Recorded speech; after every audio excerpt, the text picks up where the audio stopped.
বাংলাদেশ শিল্পকলা একাডেমির উদ্যোগে বৈশাখী শোভাযাত্রা ও সাংস্কৃতিক অনুষ্ঠানের আয়োজন করা হয়েছে। পহেলা বৈশাখ উপলক্ষে আজ থেকে বাংলাদেশ শিল্পকলা একাডেমি প্রাঙ্গণে শুরু হয়েছে 5 দিন ব্যাপী সাংস্কৃতিক অনুষ্ঠান ও বৈশাখী মেলা। বিকেলে শিল্পকলা একাডেমিতে আয়োজিত বর্ণাঢ্য বৈশাখী শোভাযাত্রা ও অনুষ্ঠানে তথ্য ও সম্প্রচার মন্ত্রী জহিরুদ্দিন স্বপন প্রধান অতিথি হিসেবে অংশগ্রহণ করেন।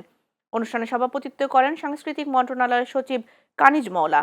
এ সময় বিশেষ অতিথি হিসেবে উপস্থিত ছিলেন প্রধানমন্ত্রীর উপদেষ্টা ডক্টর জাহেদ উর রহমান ও ঢাকা দক্ষিণ সিটি কর্পোরেশনের প্রশাসক আব্দুল সালাম সহ আরও অনেকে। অনুষ্ঠানে তথ্যমন্ত্রী জহিরুদ্দিন স্বপন বলেন, বাংলা নববর্ষ ধর্ম বর্ণ নির্বিশেষে সবার জন্য উৎসব ও আনন্দের। রাজনীতি, সমাজ বিশ্লেষণ, এটার জন্য পহেলা বৈশাখ হচ্ছে উৎসবের জন্য, আনন্দের জন্য।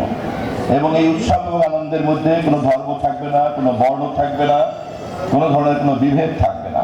আমাদের মাননীয় প্রধানমন্ত্রী সেই কারণে এবারের পহেলা বৈশাখ উদযাপন করছেন টাঙ্গাইলে কৃষকদের সঙ্গে, এবং কৃষক কার্ড তিনি বন্টন করেছেন আজকে।